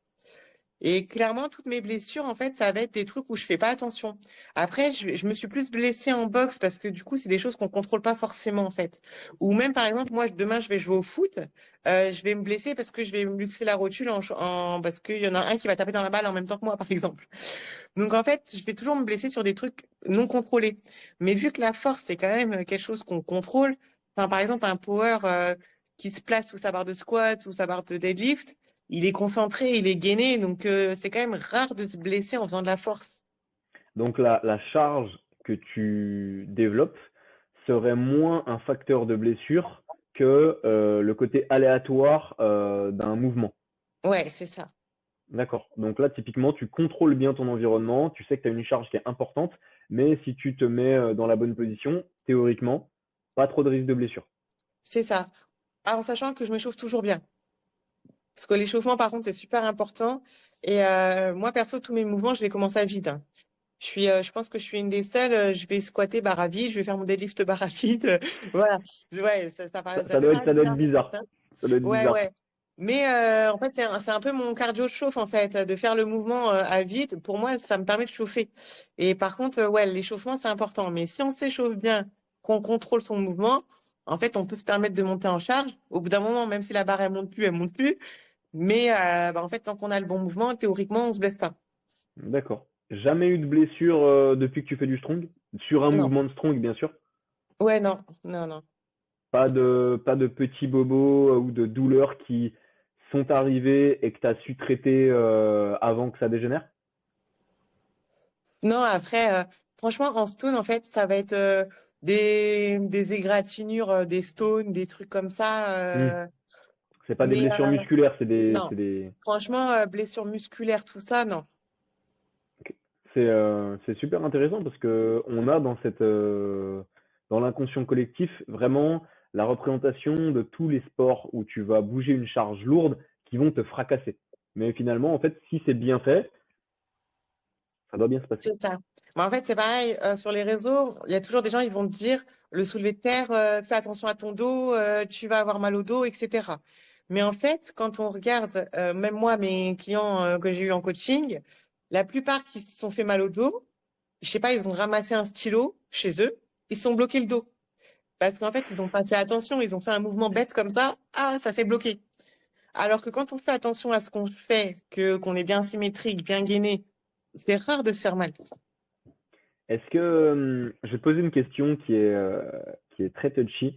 C'était en tendance il y a encore pas si longtemps. On parlait du dos droit, dos rond sur le deadlift. Je ne sais pas si tu as vu passer un petit peu les débats sur les réseaux entre plutôt le côté zététicien qui, euh, qui disait que les structures vertébrales vont s'adapter, même si elles le font lentement, elles sont capables de s'adapter. Donc on pourrait vraisemblablement faire du soulevé de terre dos rond en commençant léger, puis en allant jusqu'à très très lourd. Et puis après, tu avais plutôt la team Frédéric Delavier qui disait non, on doit être très bien placé avec une légère cambrure lombaire et on doit soulever exclusivement comme ça pour être sûr de préserver ses disques et ses noyaux intervertébraux. Qu'est-ce que tu en penses, toi? Alors, moi, j'ai envie de dire, les deux sont vrais, mais j'aime pas la première. C'est-à-dire, t'aimes pas la première, Euh, pourquoi? alors, les deux sont vrais parce que, par exemple, quelqu'un je sais pas, qui travaille sur un ordi, qui est bossu, et que comme ça, de ses 13 ans je sais pas, à ses 40 ans, il a toujours eu la même posture, il a toujours été bossu. Il est comme ça, son corps s'est adapté à vivre comme ça. Et quelque part, tout ce qu'il fait, il le fait comme ça. Donc oui, sa musculature s'est construite comme ça. Donc, cette personne-là, même si nous, on va dire que c'est pas la bonne posture, bah, s'il est comme ça depuis qu'il a 13 ans et qu'aujourd'hui il a 40 ans et qu'il s'est toujours musclé comme ça et que bah, maintenant il est comme ça, entre guillemets, il changera plus. Et du coup, oui, il s'est musclé comme ça. Et maintenant, il va pas se blesser en étant comme ça parce que sa morphologie s'est habituée à être comme ça. Mais idéalement, avoir une morpho avec le dos bien droit, se muscler en étant dos droit, et ben en fait, le corps il va s'habituer à être comme ça, et c'est quand même ce qui est de mieux, quoi. Ok, ok, ça marche. Donc ça, c'était plus pour le côté posture, mais par contre, Ouais. qu'est-ce que tu penses du deadlift dos rond? Parce qu'il y en a quand même qui vantent, moi je me mets à l'écart vraiment de ce débat, hein, je veux voir un petit peu quel est ton point de vue, mais il y en a qui revendiquent les bienfaits d'un soulevé de terre dos rond. Alors moi, les bienfaits, je l'aurais pas dit. Pour moi, les seuls avantages d'un soulevé de terre de rond, ça va être de l'optimisation pour de la performance, parce que ils vont essayer de mettre, par exemple, les épaules en avant pour gagner quelques centimètres sur un deadlift. Et si on gagne quelques centimètres, entre guillemets, c'est pour gagner quelques kilos. Autrement, il n'y a pas vraiment d'intérêt. Donc, on va dire que c'est plus des optimisations de mouvement pour de la performance. Et après, j'ai envie de dire, la performance, ça va jamais avec la santé. Donc, pour moi, c'est vraiment deux choses différentes. Performance et santé, c'est deux choses bien distinctes. On peut pas être très performant et être en bonne santé. Bah, je pense que quand vraiment on essaye de gagner des petites choses comme ça pour être plus performant, on pense pas à la santé. On veut juste être plus performant, on veut gagner. Et c'est pas du tout le côté santé qu'on privilégie. D'accord. Le strong, c'est accessible à un débutant, vraiment quelqu'un qui n'aurait pas le bagage que toi tu avais quand tu as commencé de force athlétique, boxe, etc. Alors oui, parce qu'en strong, il y a des KT amateurs maintenant. Et en fait, donc il y a des KT amateurs avec des charges vraiment adaptées. Et donc quelqu'un qui commence le strong, il peut commencer demain en KT amateur. Donc c'est vraiment des petites charges et en fait, ça permet déjà de tester tous les mouvements sans arriver voilà sur des grosses charges de KT élite. Tu sais déjà un petit peu quelles sont les charges des catégories amateurs, histoire de soit rassurer, soit faire peur à ceux Alors c'est qui... pareil, ça dépend des poids et des catégories. Là, je pourrais pas dire, mais pour chaque mouvement, en fonction de la catégorie de poids, en fait, chaque catégorie en amateur va avoir des poids, chaque catégorie en élite va avoir des poids, etc. D'accord, ok. Donc par exemple, un amateur qui fait, je prends le cas d'un homme par exemple comme moi qui est dans une catégorie, admettons, moins de 80 kilos, il commencerait enfin, les stones feraient à peu près quel poids, tu sais, non? Dans les 50 kilos par exemple? Ouais, je pense que les premières, ouais, vont être à 50 kilos, ouais. Ok, donc accessible. Bien sûr, il faut quand C'est même ça. avoir déjà un niveau de force correct, mais t'as pas besoin d'être un pro pour tester. Ouais, ouais, c'est ça. C'est que du coup, voilà, quelqu'un qui fait un peu de musculation, demain, il veut tester le strong en amateur, il va avoir des charges qu'il va pouvoir soulever, quoi. C'est vraiment le but de la catégorie amateur. Ah, c'est bon signe, ça veut dire qu'ils ont vraiment cette volonté de développer le strong et Ouais. on va avoir des belles compétitions, de la belle concurrence, enfin tu vas avoir de la belle concurrence dans les années qui vont suivre. Ouais, c'est le but. C'est le but, c'est qu'il y ait de plus en plus de gens qui fassent du strong en France. T'as réussi à mettre quelques-uns de tes amis, de tes collègues, des sportifs qui étaient avec toi au strong? T'as réussi à Non, en récupérer un peu? Non? franchement, non, pas du tout. Plus par peur justement de développer des charges ou parce que ça les attire pas? Je pense que ouais, ça les attire pas forcément. Après, moi, j'ai pas forcément des amis sportifs en vrai. Ou après, ouais, même en salle de muscu, ils voient pas trop. Des fois, ils me disent, mais ça sert à quoi de soulever tes cailloux? Enfin, voilà. Ouais, Ok, j'ai pas de bon. gens vraiment intéressés par mon sport, non. Bon, effectivement, c'est vrai que si on est sur ce genre de réflexion, je crois qu'il n'y a plus rien à faire. Ouais, Parce non, qu'il y a tellement de choses qui servent à rien dans la vie si tu raisonnes d'un point de vue aussi c'est ça. simpliste. Mais ok, bon, tant pis. J'ai vu que tu étais vegan Ouais. depuis 12 ans, je crois. Ouais, depuis j'avais 17 ans. J'avais 17 ans ouais, quand je suis devenue Ok, végane. donc 12-13 ans déjà. Ce qui veut dire que tu es vegan depuis bien avant avoir commencé le strong. C'est ça. Comment tu t'en sors d'un point de vue alimentation pour gérer tout cet apport protéique surtout? Parce que bon, dans une discipline comme le strong, il faut quand même, à mon avis, un apport en protéines qui est conséquent. Comment tu t'en sors? Bah, du coup, dans mon alimentation, je mange beaucoup tout ce qui est tofu, sétan, soja, légumineux, toutes ces choses-là. Et après, je complémente aussi à côté par tout ce qui est des BCA, protéines, toutes ces choses-là aussi. Donc de la protéine en poudre, mais forcément pas de la whey, mais de la protéine à base de, enfin protéine Ouais, végétale quoi. c'est ça. D'accord. Des suppléments aussi que tu prends, type vitamine B12, ce genre de choses? Bah, la B12, j'en prends même pas tout le temps. Je vais prendre que par cycle, en fait. Ok. Et pas de soucis particuliers, t'as jamais eu d'alerte sur, euh, je sais pas, tes niveaux sanguins de telle ou telle protéine, vitamine, Non, depuis franchement, que... j'ai toujours eu des très beaux prises. Les seules fois où j'ai fait des prises de sang, j'ai toujours eu des très bonnes prises de sang. Donc, j'ai jamais été carencée, en fait. Ok, bonne nouvelle. Est-ce que tu t'es déjà demandé si en introduisant de la viande, tes performances changeraient à la hausse ou à la baisse? Je sais pas.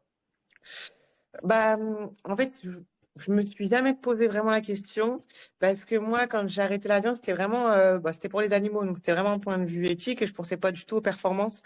Donc en fait, j'ai arrêté vraiment sans me demander si j'allais devenir plus forte, plus faible ou quoi que ce soit. Et en fait, du coup, bah, j'ai toujours fait mon sport comme ça. Et après, au début, du coup, parce que avant d'arrêter, moi, j'étais une mangeuse de viande, hein, j'aimais bien ça, etc. Et en fait, du coup, sur le coup, j'ai arrêté vraiment sur un coup de tête pour l'aspect déontologique, quoi. Je me disais, on peut pas tuer des animaux, c'est bon, j'arrête. Mhm. Donc, j'ai arrêté sur un coup de tête et en fait, ça m'a écœurée. Maintenant, en fait, je suis dégoûtée de la viande, donc je pourrais même pas en remanger. Même si je voudrais, en fait, je pourrais plus. Demain, il y a une nouvelle étude qui sort et elle te dit la viande vous permet d'augmenter vos gains en force et vos performances de 15%. toi, 15%, ça représente quand même une augmentation non négligeable, surtout si tu veux aller sur des compètes internationales. Est-ce que ce serait envisageable de reconsommer un petit peu de viande uniquement pour une période particulière ou pas? Je sais que c'est Non, une franchement, question qui est... je pourrais plus du tout. Ok, donc c'est hors de question, d'accord. Ok. Alors je Ouais, sais pas du tout de t'attirer dans le cercle des non-végétariens, non-véganes, hein, mais vraiment j'essaie de comprendre. Ok, donc éthique avant tout. Ok. ouais. Je m'étais noté une question. Je sais qu'en général, le berceau des strongman, c'est plutôt Islande, si je me trompe pas. Beaucoup, ouais. Est-ce que tu aimerais partir, ou est-ce que tu es déjà parti faire des compétitions dans leur contrée? Non, j'ai jamais été là-bas. Là, c'est vrai que les deux grosses compètes en général, c'est souvent Europe en Angleterre et Monde aux États-Unis. Et du coup, bah, j'avais déjà fait des compètes en Angleterre et j'étais l'année dernière aux États-Unis. Et c'est vraiment, bah, après, États-Unis, c'est vraiment là où il y a tous les meilleurs en ce moment, c'est là-bas, ouais. Tu sens qu'il y a une différence de niveau énorme entre l'Europe et les mondes? Ouais. Est-ce que Les ça États-Unis provient... sont dans un autre monde. C'est ce que j'allais te demander. Franchement, ouais, parce que même, en fait, le championnat du monde l'année dernière, donc j'ai participé. Clairement, tous les podiums, c'était États-Unis. Franchement, un, deux, Ça, trois, États-Unis. ça provient de quoi, ça, selon toi? Est-ce que c'est le côté culture? Ça fait longtemps qu'ils y sont, ils sont en avance, ils ont plus de matos, ils ont plus de structure, ils ont peut-être même de l'avance sur l'entraînement, ou est-ce qu'il y a d'autres facteurs qui peuvent l'expliquer? Euh, ouais, c'est déjà plus dans leur culture. Après, en fait, il y a plein de facteurs qui l'expliquent. Bah, il y a les facteurs, faut pas se mentir, là-bas, la chimie, il y en a beaucoup. Ah ouais? Ah, ouais, franchement, ouais, la chimie là-bas, après, eux, ils sont à l'hôpital, ils sont suivis, enfin, ça n'a rien à voir. L'aspect financier, parce que là-bas, ils sont payés, ils n'ont pas les mêmes moyens. Enfin, les athlètes, ils font que ça, en fait. C'est leur métier, en fait, oui, C'est, ils sont vraiment ouais. professionnels, ouais. En fait, c'est ça, c'est que là-bas, ils ont les finances pour faire ça. Et puis, ouais, c'est dans leur culture, en fait. C'est là-bas, on te pousse à faire mieux, en fait. C'est vrai que ça n'a rien à voir avec ici. Tu sais qu'ils sont plus armés au niveau chimie, donc au niveau produits dopants pour ceux qui n'avaient pas compris, parce que tu as pu discuter avec certains d'entre eux, parce que ça se sait intimement dans le milieu, ou pour une autre raison. Ouais, j'ai pu discuter avec eux. Et en fait, là-bas, en fait, quand ils viennent, ils ont vraiment une team, mais ils viennent en fait, ils ont leur médecin, ils ont leur coach, ils ont leur diététicien, en fait, ils ont vraiment une team médicale qui sont avec eux, en fait, et qui encadre l'athlète. Ça a vraiment rien à voir. En fait, même d'autres, en fait, je voyais même le nutritionniste, il était là au championnat du monde pour suivre son athlète. Enfin, c'est un truc qu'en France, j'ai jamais vu. Ah ouais, tu as vraiment tout qui est mis en œuvre pour Ouais, il y avait t'accompagner et que tu aies vraiment, une en fait, perf. l'athlète, il avait vraiment son staff, en fait. Les fédérations de là-bas, ils avaient leur staff, ils ont leur coach. Il y avait le coach, le nutritionniste, le médecin. En fait, il y avait tout le monde qui vraiment suit l'athlète, en fait. Toi, quand tu es allé, donc tu as fait les mondiaux là-bas, du coup, si j'ai bien Ouais, compris. Quand c'est tu ça. y es allé, t'es allé toute seule, t'es allé accompagné de quelqu'un quand même qui était strong et qui était connu, t'es allé avec d'autres participantes qui participaient. Non, alors du coup, on n'était que deux Français qualifiés l'année dernière, donc ce qui est vraiment très peu, hein. Donc moi, j'étais la seule femme et en fait, il y avait un autre Français, Benjamin Donin, qui est en moins de 80 kilos. Donc on n'était que deux Français à être qualifiés. Donc on est parti, lui en plus, il est vers Lyon, donc on est parti chacun de notre côté. Donc moi j'étais seule pour y aller et en fait du coup finalement j'y suis allée avec ma mère qui m'a accompagnée. Donc elle ne connaît absolument rien au strong, hein. Mais en fait voilà c'était juste pour avoir un soutien et c'est vrai qu'autrement j'y suis vraiment allée toute seule. Donc en fait même à l'échauffement en fait je devais mettre mes poids toute seule, je devais me démerder toute seule, savoir quand est-ce que je passais. Enfin et puis du coup c'est moi qui ai payé mon billet, qui ai payé mon hôtel, qui ai tout payé. Donc en fait c'est un budget de fou pour juste participer à une compète comme ça. Bien sûr, ouais, c'est colossal, j'imagine. Il y a une mouche C'est qui me tourne énorme. autour. Ouais, c'est colossal, j'imagine. Et puis en plus, tu dois un peu passer pour une extraterrestre là-bas à t'échauffer, te préparer toute seule, alors que eux, s'ils ont tous leur team avec eux, ils se disent, mais qu'est-ce qu'elle fait là? Elle est venue C'est ça. tester Enfin, ou? par exemple, je vais donner un exemple. Il y avait un Fram Carry à faire. Donc, le C'est Fram quoi Carry, ça? en fait, c'est un espèce de rectangle où on est à l'intérieur, un peu comme une trappe barre, et où on marche avec. Un grand rectangle comme ça, et Je du coup, vois. on est à l'intérieur. Et alors déjà, en plus, c'est en livre là-bas. Moi, je savais même pas les poids, à quoi ça correspondait. Bon, j'étais un peu perdue. Et du coup, même le frein à vide, je savais pas combien il faisait. Donc, c'était un peu... Tu enfin, t'étais préparé quand même en France et tu savais à peu près ce que tu valais sur cette épreuve. ouais, c'est ça. Enfin, je connaissais les charges qu'on avait. Bah, le Fram Carry était à 230 kilos. C'était ça. Donc, fallait marcher avec. Donc, je m'étais entraînée à ça. Et, euh, et par exemple, une athlète qui est très connue, qui s'appelle Sam Bellivio, en fait, elle, à l'arrivée, elle avait 4 chargeurs pour elle. Donc, en fait, elle se mettait au milieu du Fram. Et en fait, sur le Fram, il y a les quatre. En fait, faut mettre 4 poids de chaque côté, en fait. Et ben, il y avait ces 4 chargeurs qui chargeaient en même temps. Ah ouais. Et en fait, moi qui étais toute seule, en fait, déjà, il y avait un Fram pour je sais pas combien pour s'échauffer. Donc, en fait, tu peux même pas t'échauffer pour avoir juste la place, c'est compliqué. Et en fait, toi, quand tu es tout seul, pour charger les 4 côtés, bah, en fait, limite, t'as 3 personnes, ils sont passés devant toi pendant que tu chargeais. Enfin, Ouais, bien sûr. c'est super compliqué. Et en fait, juste elle avait ses 4 chargeurs, elle touchait à rien pendant son échauffement. Enfin, tu vois qu'il y a un vrai suivi, en fait. C'est... En termes de carrure, de hargne, un peu ce qui peut se lire vraiment physiquement, tu sens qu'il y a aussi une différence ou pas entre États-Unis et le reste du monde? Ouais, bah déjà, quand j'étais aux US, il y avait la troisième mondiale que j'avais rencontrée au sauna la veille.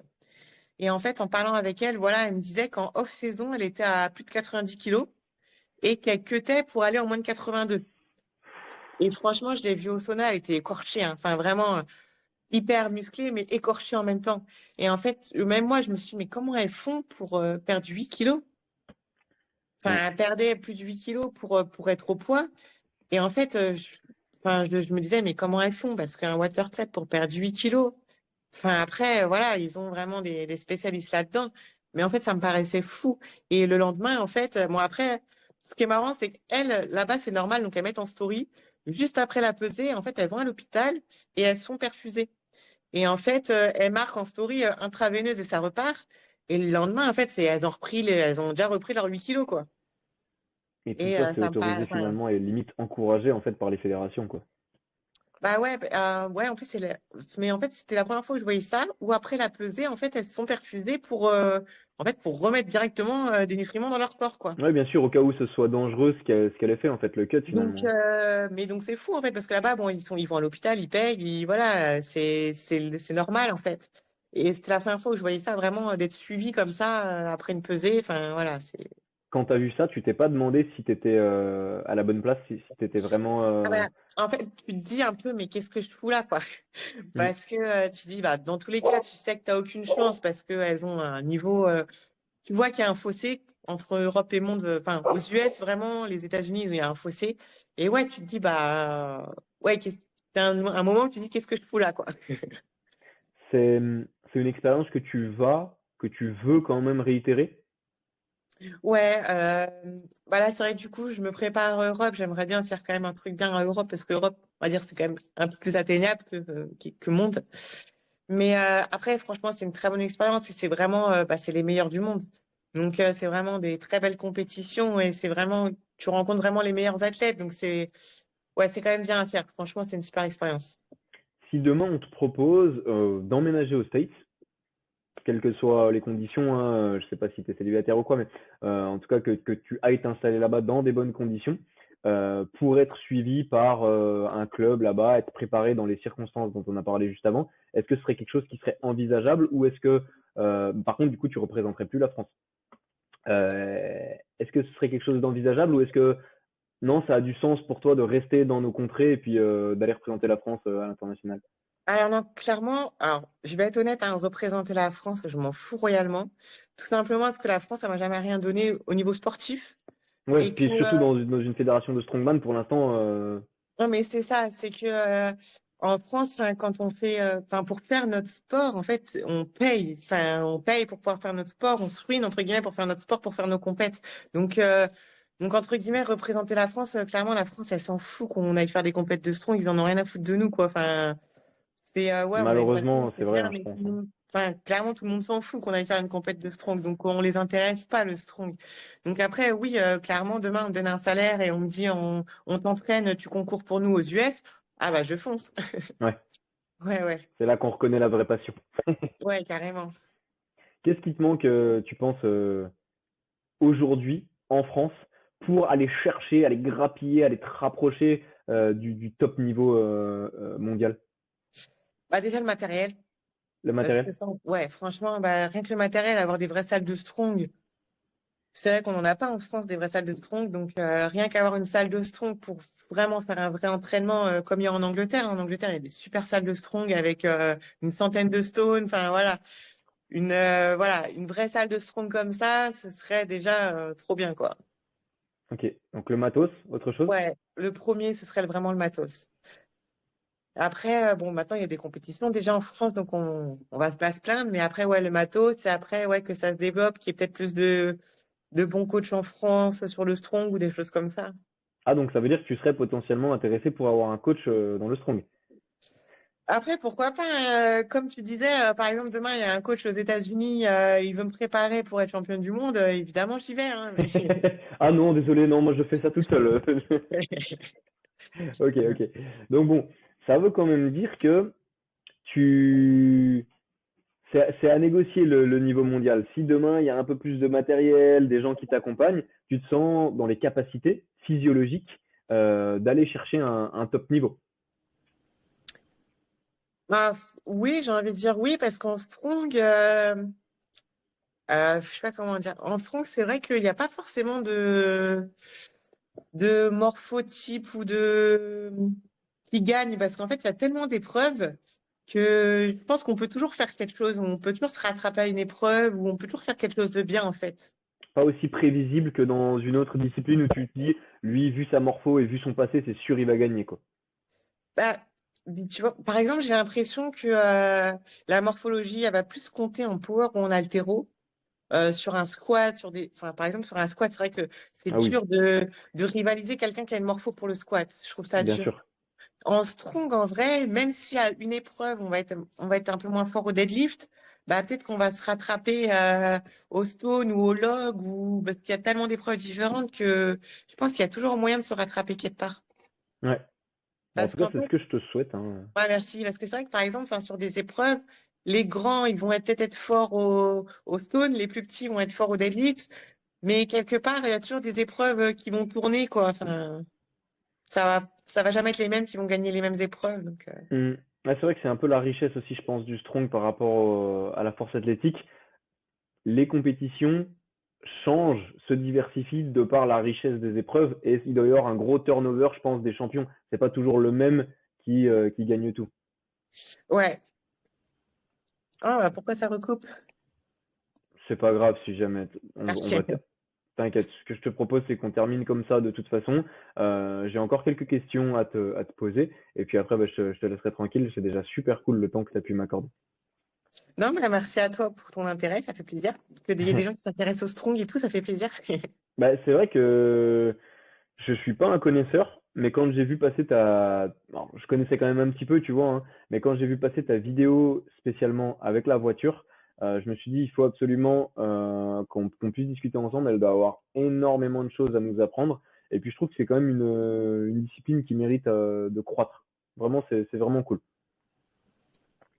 Ouais, merci à toi. J'ai quelques questions qui sont plus relatives à ton état d'esprit, au mode de vie, etc.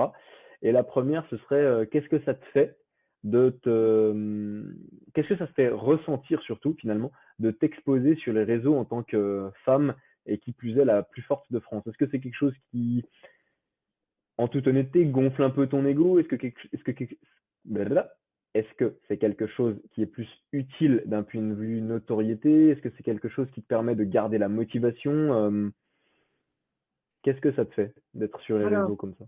les réseaux, en vrai, j'ai envie de dire, c'est de la merde, mais vraiment. Non, mais parce que moi, je suis une athlète.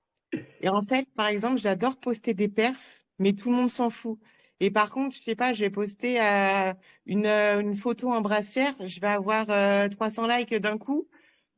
Mais en fait, le sport en lui-même, enfin, ça intéresse pas forcément les gens. Et c'est un peu moche pour ça, c'est que je le vois, hein. Enfin, je sais pas, je vais être en vacances à la plage, je vais mettre une photo en maillot de bain, ouais, je vais avoir plein de likes. Je vais faire une rep à 180 au squat, personne n'en a rien à faire, quoi.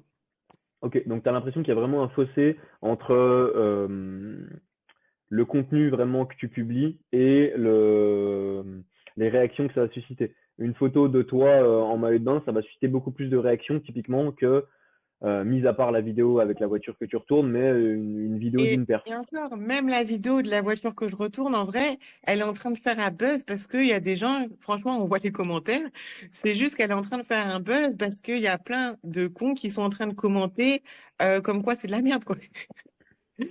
Donc, en fait, quand on regarde tous les commentaires, c'est que ça. Alors, j'ai eu le droit à tout, hein. Oh, Angèle, on aurait dû l'appeler Angelo, ou vous êtes sûr que c'est une femme, ou à quoi ça sert, ou la voiture, c'est que de la tôle, c'est super léger, moi aussi je le fais. Et j'ai eu, franchement, 2000 commentaires comme ça. C'est Et marrant en parce fait, que... Vas-y, je te laisse ouais. finir. Et en fait, je me dis, la vidéo, elle a explosé parce que, en fait, ben, ça arrête pas. Et puis, en fait, on a un qui met un commentaire mauvais. Après, tu vas en avoir un autre qui va contredire, etc. Donc, bah, du coup, ça tchatche sur ma vidéo. Et du coup, bah, elle a fait un buzz de fou par rapport au reste parce que par rapport au reste, sur mes autres vidéos, j'ai pas énormément de vues ou de likes, hein. Et du coup, c'est vraiment, en fait, cette vidéo-là, bah, vu que les gens ont commenté et ont critiqué, etc., bah, du coup, elle est devenue, bah, un peu virale, quoi. Ouais, même comme on le disait juste avant, C'est de toute ça. façon, les haters participent à la viralité puis à l'augmentation de ta notoriété. Et Ouais. ça tombe bien, on bascule sur la prochaine question que j'avais anticipée un petit peu. Et ça va concerner, je pense, en partie les gens dans les commentaires là sur ta vidéo. Et ma question, c'était, tu es la femme la plus forte de France. Comment se comportent les hommes avec toi? Est-ce qu'ils sont plutôt admiratifs? Est-ce qu'ils font plutôt preuve de jalousie? Comment tu perçois leur comportement à tes côtés? Après, j'ai envie de dire, dans la vraie vie ou dans les salles, les gens sont plutôt très gentils et très admiratifs, hein. Par exemple, je vais aller dans une salle que je connais pas, je vais faire un soulevé de terre assez lourd. Les gens vont plutôt m'encourager, etc. Après, sur les réseaux, j'ai envie de dire, j'ai l'impression que c'est juste parce que c'est derrière un écran que des fois les gens se permettent de dire des choses. Après, je vais avoir quelques réflexions. La dernière fois encore, bah, pour pas continuer, j'étais encore à Finesse Park. Et il y a un mec, par exemple, qui m'a dit comme ça, ouais, tu devrais arrêter, t'as plus de bras que moi. Ou voilà, des petites réflexions comme ça. Après, moi, ça me passe par-dessus parce qu'entre guillemets, son avis, je m'en fiche. Oui, Voilà. Mais voilà, j'ai avoir quelques petites réflexions comme ça, mais c'est pas, voilà. t'aurais peut-être dû lui répondre, mais j'ai pas que des bras plus gros que toi, je soulève aussi plus lourd que toi sur à peu près tous les mouvements. Mais c'est vrai que ouais, je pense que comme tu l'as si bien dit, sur les réseaux, il y a un écran qui nous Ouais, sépare. Et c'est là que tu vois qu'il y en a beaucoup à qui poussent des couilles. Et du coup, ils se permettent des choses que, en vrai, en face, ils ne diraient certainement pas. Ça, c'est un petit c'est peu ça. dommage. Mais bon, dans l'ensemble, les gens, enfin, les hommes en tout cas, sont plutôt admiratifs quand ils voient ton niveau. Donc ça, c'est plutôt bien. Oui, oui, oui. Est-ce que tu recommanderais le strong, du coup, à des femmes qui n'auraient pas forcément confiance en elles et qui voudraient, ouais, qui voudraient augmenter la confiance en elles. Ouais, carrément.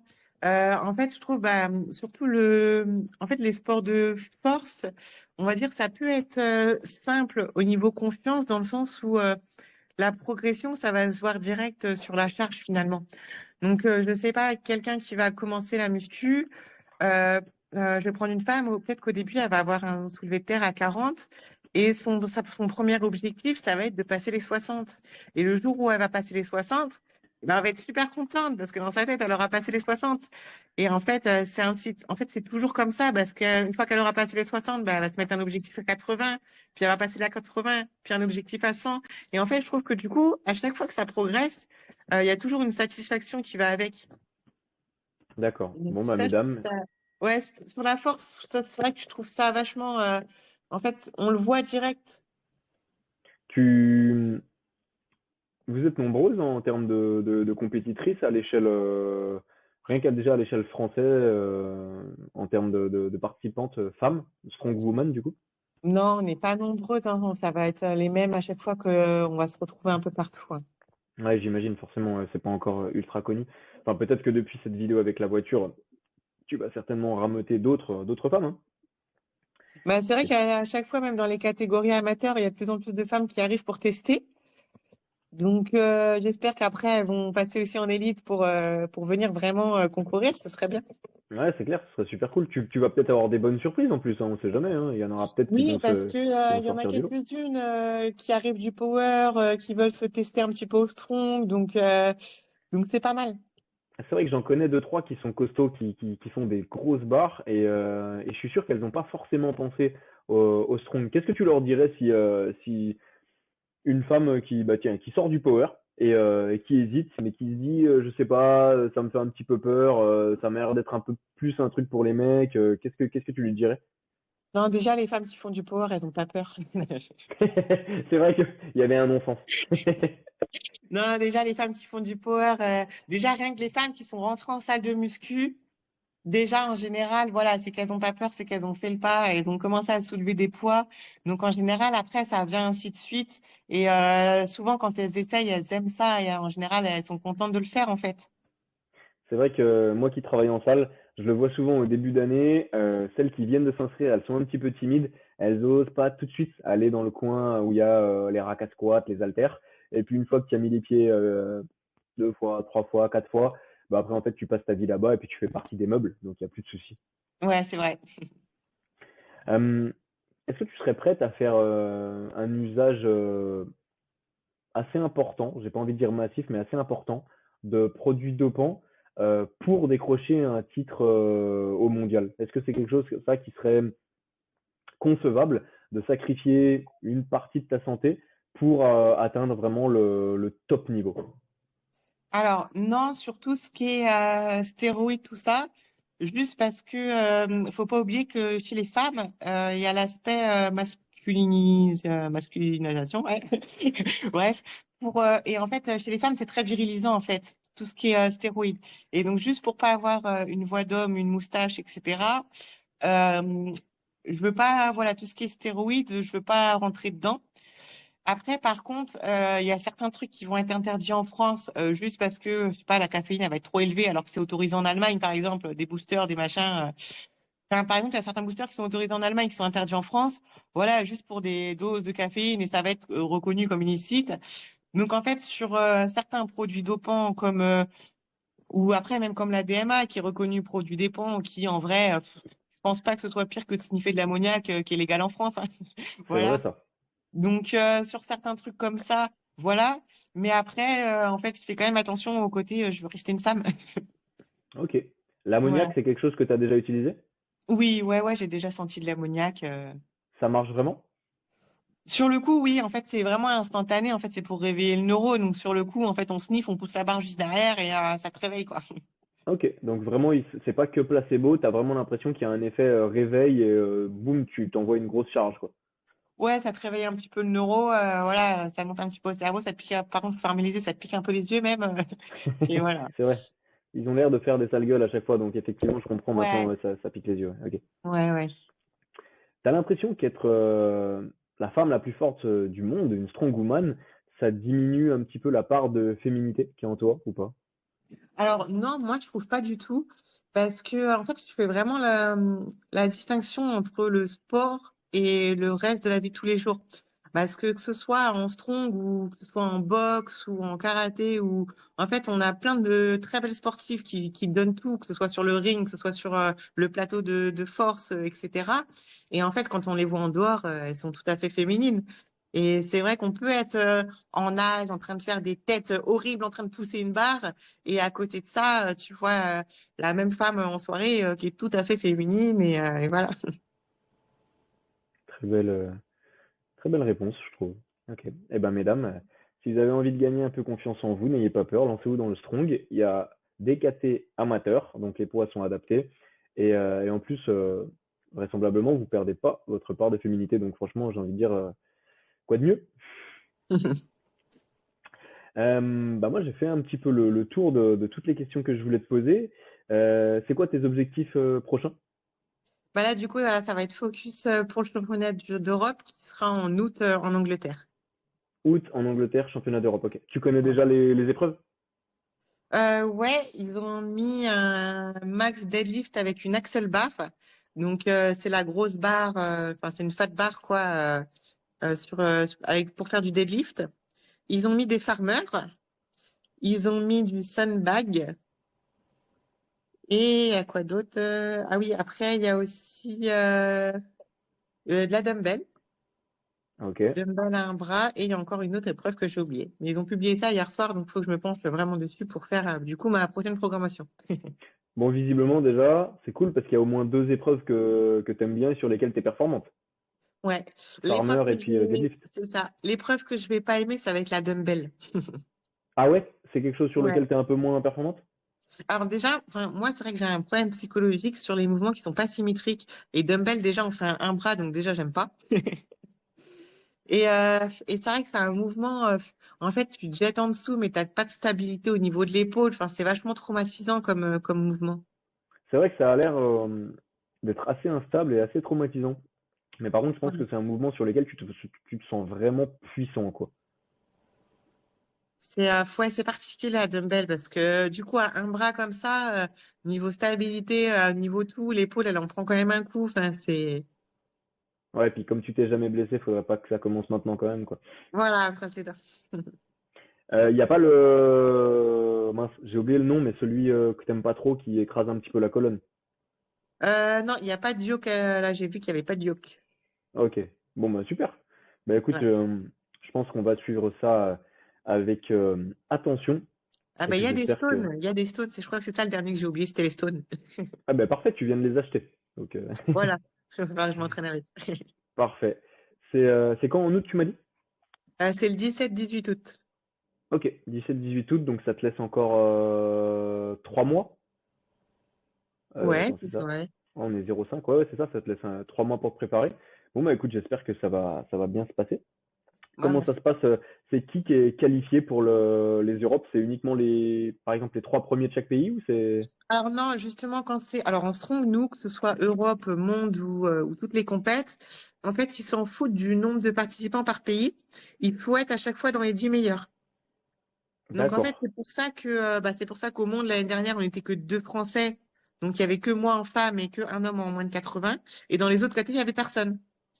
Parce qu'en fait, il peut y avoir, enfin, par exemple, ils prennent à chaque fois donc les 10 meilleurs. Et si dans les 10 meilleurs, il y en a 8 qui sont américains, bah, il y aura 8 américains et deux autres, voilà. ok. Et les 10 meilleurs, ils font comment pour les départager Alors exactement? là, par exemple, les qualifs Europe, ça a duré un peu plus d'un mois, donc c'était de mi-avril à mi-mai. Et en fait, donc tous les pays européens pouvaient envoyer leurs vidéos sur les épreuves. Donc il y avait trois épreuves. Donc fallait envoyer les vidéos avec notre perf et fallait peser en même temps pour qu'ils vérifient le poids, etc. Et donc du coup, tout le monde envoie ses vidéos et à chaque fois, en fait, c'est les 10 meilleurs par catégorie qui sont sélectionnés. D'accord, ok. Bon, c'est cool, c'est plutôt accessible. Tu te filmes d'une traite sur tes exercices avec le poids, t'envoies tout, et puis au moins, il n'y a pas forcément besoin de faire de déplacements ou des compétitions intermédiaires, quoi.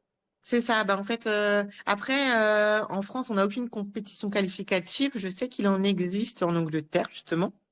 Ouais, Mais bah, c'est vrai qu'en France, on n'en a pas. Et après, comme ça, en fait, tous les pays, ils peuvent participer. Et d'ailleurs, c'était aussi bien, c'est qu'au championnat du monde, il y a eu aussi maintenant de plus en plus, par exemple, d'Africains qui sont venus, alors qu'en Afrique, ils n'ont aucune compétition qualificative.